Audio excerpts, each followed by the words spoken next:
Shalom, selamat pagi Bapak Ibu yang terkasih. Kembali kita akan merenungi firman Tuhan di akhir pekan ini. Namun sebelumnya mari kita satu di dalam doa. Bapa di surga, terima kasih untuk kasih setiamu yang kami boleh nikmati hingga pada pagi hari ini. Dan saat ini Bapa, kembali kami mau merenungi firman-Mu. Mari Engkau berkati kami, Engkau tolong kami agar kami mampu mengerti dan memahami firman-Mu dan terlebih mampu melakukannya di dalam kehidupan kami. Terima kasih Bapa di surga, hanya di dalam nama Yesus Kristus kami berdoa dan mengucap syukur. Amin. Saudara-saudaraku yang terkasih di dalam Kristus, perenungan kita pada pagi hari ini saya beri judul, Untuk Itulah Kita Diutus. Pembacaannya terambil dari Lukas 4 ayatnya yang ke-42 sampai ke-44. Demikian firman Tuhan. Ketika hari siang, Yesus berangkat dan pergi ke suatu tempat yang sunyi. Tetapi orang banyak mencari Dia, lalu menemukannya dan berusaha menahan Dia supaya jangan meninggalkan mereka. Tetapi Ia berkata kepada mereka, juga di kota-kota lain aku harus memberitakan Injil Kerajaan Allah, sebab untuk itulah aku diutus. Dan Ia memberitakan Injil dalam rumah-rumah ibadat di Yudea. Amin. Demikian firman Tuhan. Saudara-saudaraku yang terkasih, pada hari ini kita mendengar kisah Tuhan Yesus dalam kitab Injil Lukas. Di sini Lukas melukiskan kehidupan Yesus di depan umum sebagai pribadi yang mengajarkan dengan kuasa serta wibawa, sehingga banyak orang takjub kepadanya. Tentu karena Yesus menggunakan bahasa yang sederhana, namun mengena dengan kehidupan masyarakat saat itu. Sehingga praktis kata-kata itu pun benar-benar dapat mampu mengubah hidup banyak orang-orang di Kapernaum pada masa itu yang mendengarkannya.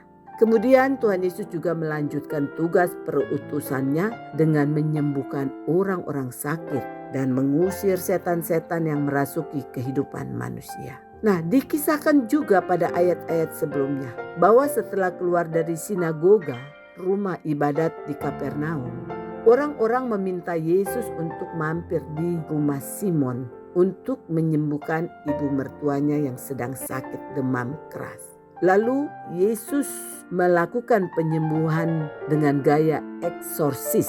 Ia tidak menyentuh tubuh wanita itu. Ia hanya berdiri di sampingnya dan menghardik demam yang menguasai tubuh wanita itu. Dan lalu demam itu pun meninggalkannya. Ibu mertua Simon mengalami kesembuhan dan melayani mereka. Hal yang menarik perhatian kita adalah penyakit demam itu mirip dengan kuasa setan di dalam diri manusia. Sebab itu Yesus menghardik dan mengusir demam, lalu demam pun meninggalkan wanita itu. Sama saja dengan perkataan Yesus ketika ia mengusir setan dalam Lukas 4 ayat 35. Ia juga menghardik setan dan mengusirnya keluar.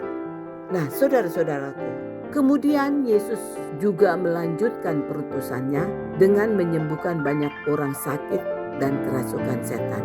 Ia meletakkan tangan dan memberkati mereka sehingga mereka sembuh dari sakit penyakit mereka. Nah, orang-orang yang kerasukan setan mengalami mujizat. Lalu setan-setan keluar sambil mengakui keilahian Yesus. Engkaulah anak Allah. Saudara-saudaraku, di sini setan-setan benar-benar tunduk pada kuasa Yesus. Bahkan mereka juga mengenal Yesus sebagai Mesias. Tuhan Yesus telah melakukan pekerjaan-pekerjaan Bapa dengan melenyapkan segala penyakit dan mengusir setan-setan sebagai wujud nyata perutusannya di dunia ini. Ia juga melakukan satu tugas yang sangat mulia dan urgent, yakni mewartakan Injil Allah. Mewartakan Injil adalah alasan utama perutusannya ke dunia ini. Ia berkata, sebab untuk itulah aku diutus. Jadi apa yang Tuhan Yesus kehendaki bagi kita pada hari ini, saudaraku? Seharusnya kita juga dapat berkata, untuk itulah kita diutus.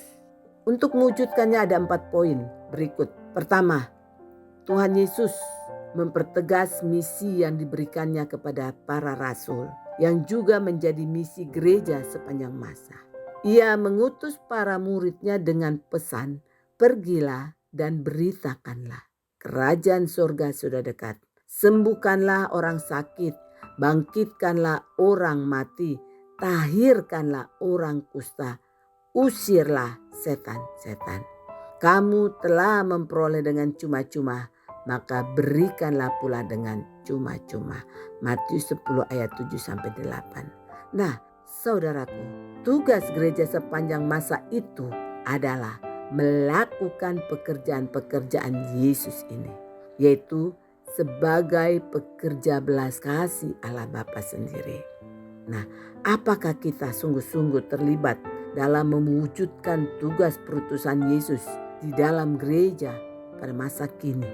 Atau apakah kita masih merupakan penonton aktif di dalam gereja?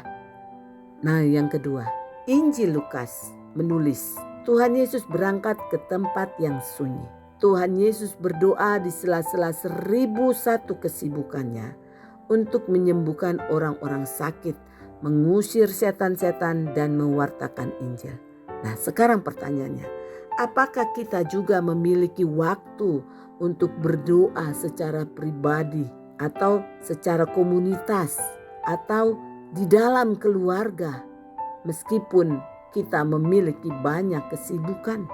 Atau apakah kita hanya membenarkan diri dengan alasan kesibukan semata? Nah, yang ketiga, setan-setan yang diusir oleh Tuhan Yesus juga mengenal Dia sebagai Mesias. Mereka juga taat kepadanya.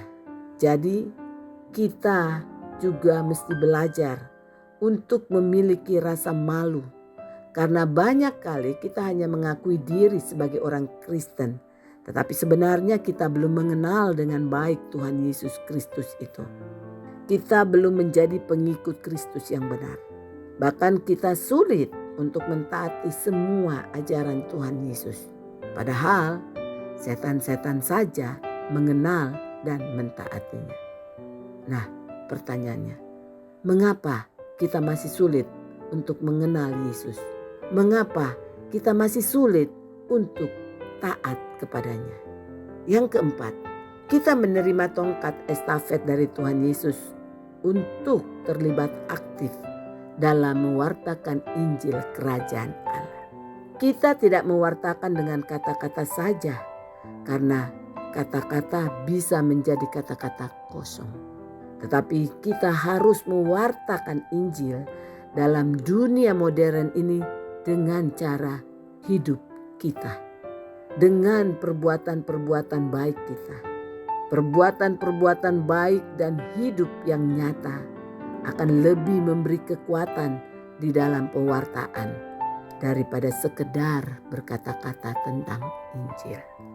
Nah, saudaraku, pada hari ini hidup kekristenan kita pun diperbarui oleh Tuhan Yesus sendiri supaya menyerupai dirinya. Dan bersama Tuhan Yesus kita akan mampu menjadi pewarta Injil dalam dunia modern ini. Amin. Mari kita satu dalam doa. Tuhan Yesus, terima kasih karena Engkau membuka hati dan pikiran kami supaya ikut serta mewartakan Injil dengan hidup kami yang nyata melalui perbuatan-perbuatan baik yang mencerminkan hidup kami adalah pengikut-Mu. Karena itu Bapa di surga, tolonglah agar kami mampu menjadi pengikut-Mu yang setia. Agar kami mampu menjadi pewarta-pewarta Injil yang berkenan di hadapan-Mu ya Bapa. Terima kasih Bapa, ini doa kami. Kiranya Engkau mengampuni kami, menguduskan kami, dan melayakkan kami ya Bapa. Hanya di dalam nama Yesus Kristus kami berdoa dan mengucap syukur. Amin. Demikian firman Tuhan pada pagi hari ini. Kiranya Tuhan Yesus menyertai kita di sepanjang akhir pekan kita hari ini. Haleluya. Amin.